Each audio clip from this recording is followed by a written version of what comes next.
बेबाक लाइफ में आज मैं फिर आपके सामने हाजिर हूँ और अब ये हाजिरी रोज़ लगाने का मन करता है और ऐसा लगता है कि अब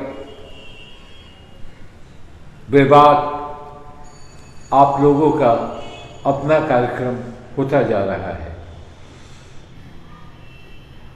हम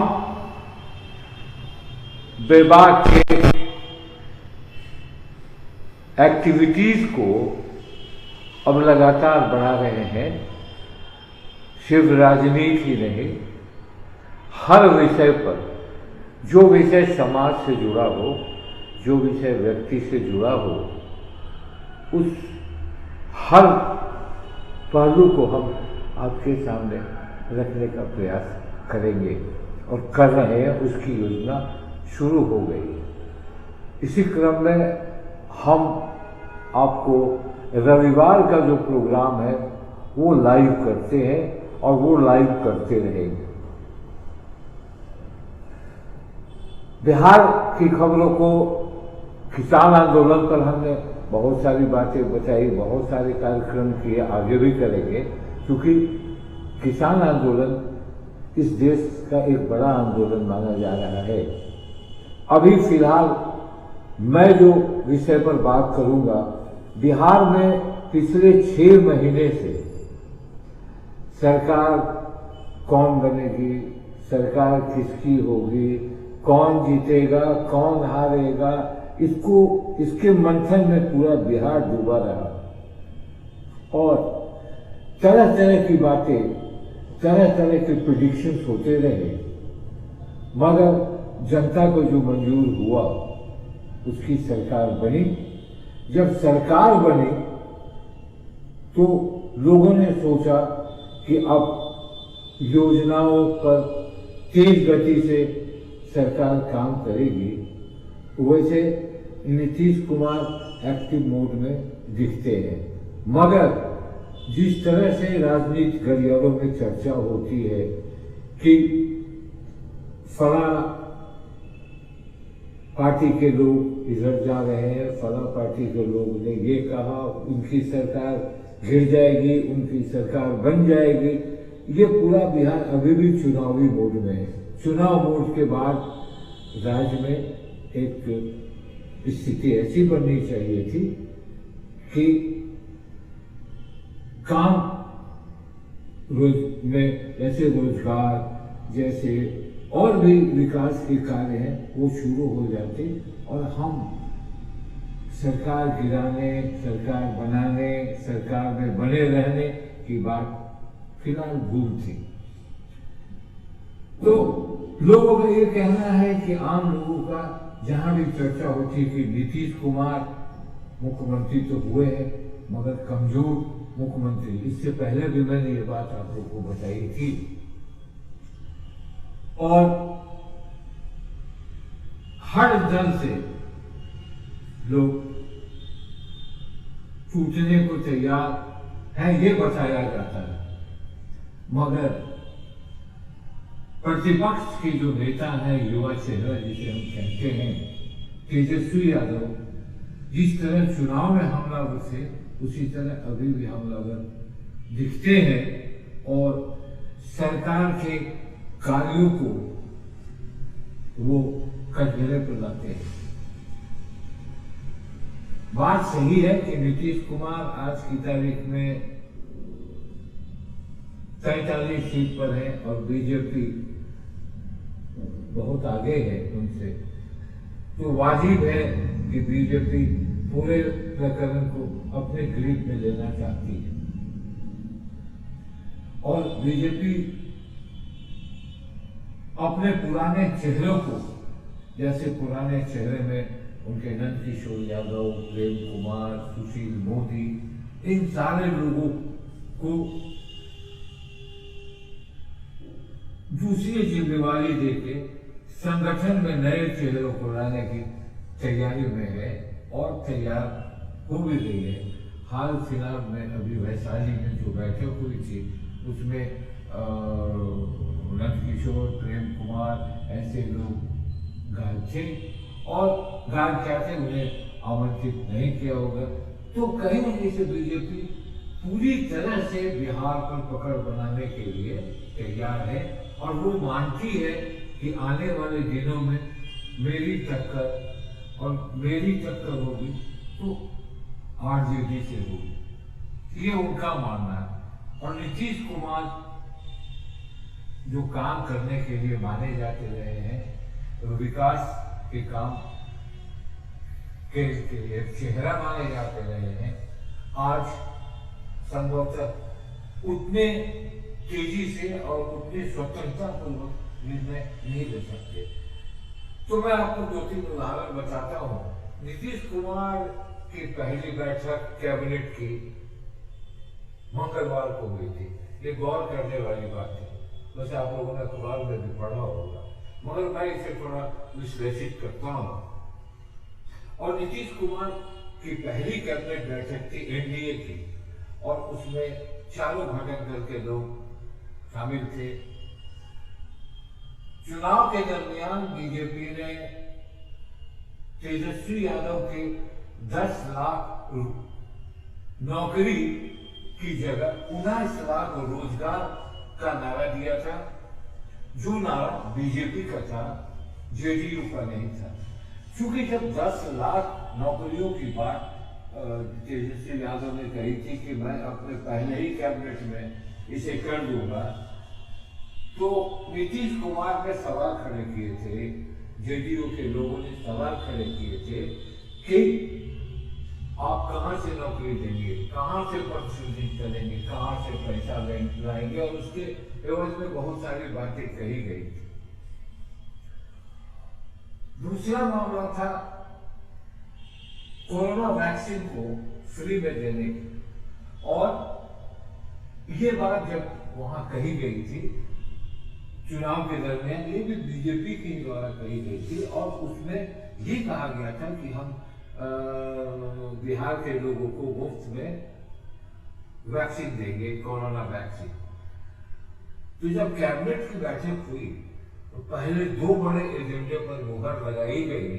वो था 19 लाख जो रोजगार की बात बीजेपी ने कही थी, उसे बढ़ाकर 20 लाख रोजगार की बात पर कैबिनेट की सहमति बनी।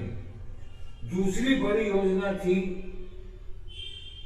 कोरोना वैक्सीन की। उसको भी कहा गया कि बिहार में जब कोरोना का वैक्सीन आएगा तो लोगों को मुफ्त में दिया जाएगा। तो ये दोनों बात बीजेपी की के एजेंडे की बात को पर नीतीश कुमार को मुहर लगानी पड़ी। खैर वहां पे नीतीश कुमार कैबिनेट के अध्यक्ष होते हैं, मुख्यमंत्री अध्यक्ष होते हैं, उनके साथ साथ 2 डिप्टी सीएम भी थे जो बीजेपी की थी, तारा प्रसाद और रेणु देवी। ये दोनों जो बीजेपी के डिप्टी सीएम है वो भी थे, और इसे मंजूरी दे दी गई। तो 19 लाख रोजगार की बात, और ये दोनों से आपको लगता होगा कि नीतीश कुमार ने इसको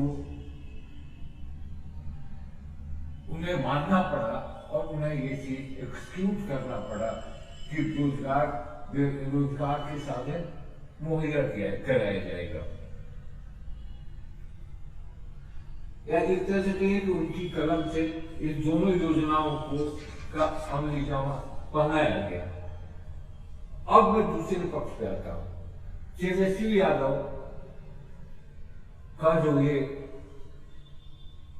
अटैक था बीजेपी पर कि आप 19 लाख रोजगार जल्द करेंगे, नहीं तो हम आंदोलन करेंगे और मैं सड़कों पर आ जाऊंगा, तो ये मामला कहीं न कहीं से अब उन्हें इंतजार करना पड़ेगा कि कब तक ये नौकरियां, ये रोजगार की बात होती है। रोजगार एक दिन में नहीं मिलता।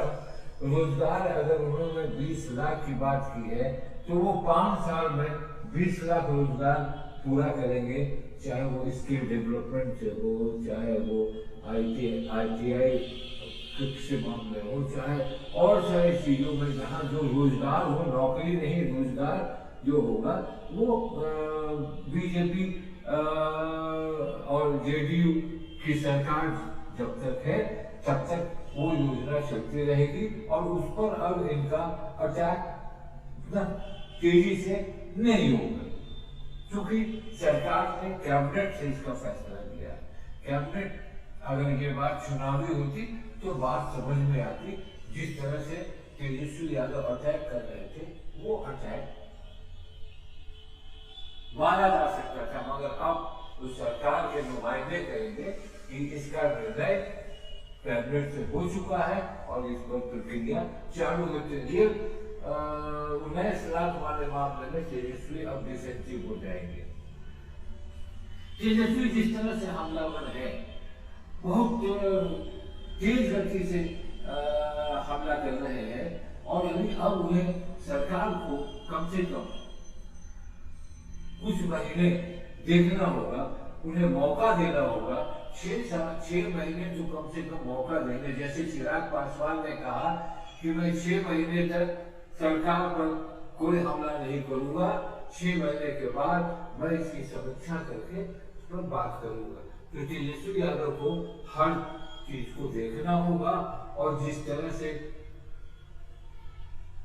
सरकार की काम करने का जो तरीका है उस पर मॉनिटर करना होगा। हर बेवजह अटैक करने से उनकी धार, उनके आक्रमण का धार अब कम हो जाएगा। अगर ये धार इसी तरह बना रहे, व्यक्तिगत धार, आप योजनाओं को लेकर धार कीजिए, आप ये क्यों कीजिए, मैं सलाह नहीं देता, मगर ये राजनीति में ऐसा होता है। मैंने एक बार और कहा था कि कांग्रेस के राहुल गांधी ने जिस तरह से नरेंद्र मोदी को व्यक्तिगत रूप से आड़े हाथों लिया था, उससे कांग्रेस का कोई फायदा नहीं हुआ।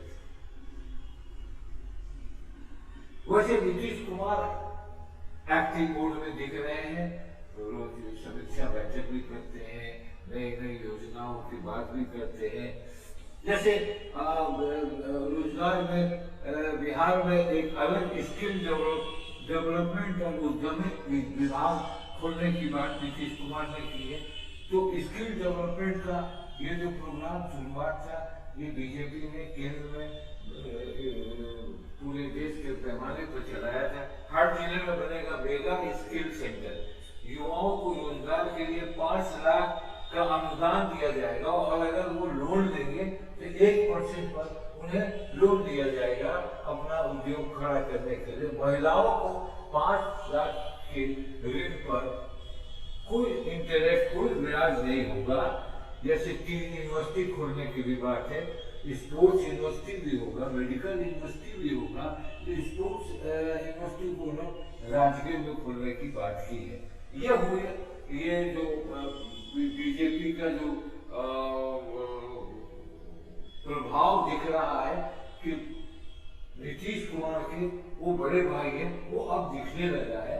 जिस तरह से मैंने इसके पहले प्रोग्राम में भी कहा कि जिस तरह से लोगों ने, बीजेपी के लोग एक्ट कर रहे हैं, जैसे बीजेपी के एक मंत्री, राजस्व मंत्री ने खुद कह दिया, एनडीए के पार्ट है, कि भ्रष्टाचार, मेरे विभाग में भ्रष्टाचार है, बिना भ्रष्टाचार के यहाँ कोई काम नहीं होता। जो कि ये बात की पुष्टि कर देता है कि तेजस्वी यादव ने जो बात कही थी वो उनके नीतीश कुमार के मंत्री ने खुद कहा कि ये सब बातों को लेके थोड़ा नीतीश कुमार परेशान जरूर दिखते हैं। जहां तक कांग्रेस हो, आरजेडी हो और जनता दल यूनाइटेड हो, इनके लोग आंख बिछाए बैठे हैं कि कब समय आएगा और कब ये सारी बातें होंगी। चर्चा तो ये है कि मुझे जो सूचना है कि 14 तारीख के बाद ही एक पॉलिटिकल ड्रामा यहाँ जरूर होगा और हो सकता है कि जो विस्तार की बात हो रही है, जो डिले हो रहा है, इसमें सत्ताधारी दल जनता दल भी बहुत फूक कर कदम रखना चाह रही। उन्हें भी कहीं न कहीं से डर है कि अगर मंत्रिमंडल का विस्तार हुआ और बहुत से विधायकों के मन की उनकी बात नहीं मन के लायक नहीं हुआ, उनके पार्टी भी खतरा हो सकता है। कांग्रेस में सवाल ये निशान पे खड़ा है, इधर आरजेडी में भी अब्दुल बारी सिद्दीकी के जैसे लोग खड़े बैठे हैं। तो मुझे लगता है कि ये 14 तारीख तक हमें इंतजार करना होगा। एक और छोटा सा जो बहुत सेंसिटिव अब होता जा रहा है, जो कुछ अखबारों में मेरे प्रेस टाइम्स ऑफ इंडिया ने भी छापा है, और मैं उस पर एक छोटा सा 4 लाइन का विश्लेषण करता हूँ। भागलपुर के विधायक अजीत शर्मा, जो कांग्रेस विधायक दल के नेता भी चुने गए हैं, उन्होंने कल मुख्यमंत्री नीतीश कुमार को एक पत्र लिखकर कहा है कि ये जो शराबबंदी है, वो शराबबंदी का कोई फायदा राज्य सरकार को नहीं हो रहा है, जबकि राज्य का पैसा बाहर जा रहा है और शराब जो है वो होम डिलीवरी है और हर लोग इसके प्रकोप में है और माफियाओं का जबरदस्त राज, इस राज्य का पैसा अन्य राज्य में जा रहा है। हमारे राज्य में अगर सरकार कुछ नियमों के तहत शराबबंदी पर ढिलाई करे तो उससे राजस्व भी बढ़ेगा और रोजगार के साधन भी होंगे, कुछ लोगों को रोजगार भी मिल जाएगा। तो ये कह के उन्होंने एक पत्र लिखा है। जबकि केंद्रीय सरकार के राष्ट्रीय परिवार स्वास्थ्य विभाग ने जो सर्वेक्षण किया है, उसमें कहा गया है कि बिहार में शहर से लेकर गांव तक लोग शराब पी रहे हैं। बिहार के ग्रामीण इलाकों में 15 वर्ष से ऊपर शराब पीने वाले की संख्या 15.1% है। जब 15.1% लोग शराब पी रहे हैं और पूर्ण शराबबंदी वाला राज्य माना जा रहा है बिहार, तो 15.8% लोग शराब कैसे पी रहे हैं? और जब शराब पी रहे हैं तो इससे ये साफ जाहिर होता है कि शराब की होम डिलीवरी बिहार में बहुत तेजी से लागू है और आपका पैसा बाहर जा रहा है। इसी को कहते हुए अजीत शर्मा, जो कि विधायक दल के नेता हैं, जरूर इन्हें बिना आला कमान के, अपने आला कमान के, कांग्रेस के शीर्ष नेतृत्व के बात किए हुए वो इस तरह के सेंसिटिव इशू को नहीं ला रहे होंगे। और जब केंद्र सरकार के इसका सर्वेक्षण रिपोर्ट है, तो हो सकता है कि इनके सहयोगी दल बीजेपी कुछ रास्ता निकालने की बात सरकार से करेगी। वैसे नीतीश कुमार का कहना है कि मैं हर हाल में शराबबंदी लागू रखूंगा, मगर गठबंधन की सरकार है, बीजेपी बड़े भाई की भूमिका में है और उनके साथ हम हैं, वीआईपी है। अगर कुछ ऐसा प्रेशर हुआ तो हो सकता है कि इस पर सरकार को कोई निर्णय लेना पड़ सके। तो मिला जुला के जो मैं आपको बता रहा हूँ कि अभी की जो परिस्थिति है, अभी हर एक लोग पॉलिटिकली हर लोग को देख रहे हैं, समझ रहे हैं। कभी मांझी का, जीतन राम मांझी का कुछ बयान तेजस्वी यादव के पक्ष में आ जाता है, कभी ये हो रहा है। इस तरह के खेल से मुझे लगता है कि अभी भी सारे राजनेता अपनी कुर्सी और गति की ज्यादा चिंता कर रहे हैं, ताकि और बिहार में जो कार्य, जो विकास के काम है और जो परीक्षाओं की तिथियां हैं, जिस तरह से स्कूल बंद है, कॉलेज बंद है, ट्रांसपोर्ट, रेलवे ट्रांसपोर्ट बंद है, हवाई जहाज का जो परसेंटेज है कम है, ये सारे को लेके अभी भी वो स्थिति दिखती नहीं है। इसलिए मैं आज आप लोगों के सामने इतना ही कहने के लिए आया था कि इस कार्यक्रम में शामिल हुआ। ये स्थितियां विपरीत है और जो बार बार चर्चा चल रही है कि नीतीश कुमार कमजोर हो रहे हैं, ये बात है सही, मगर नीतीश कुमार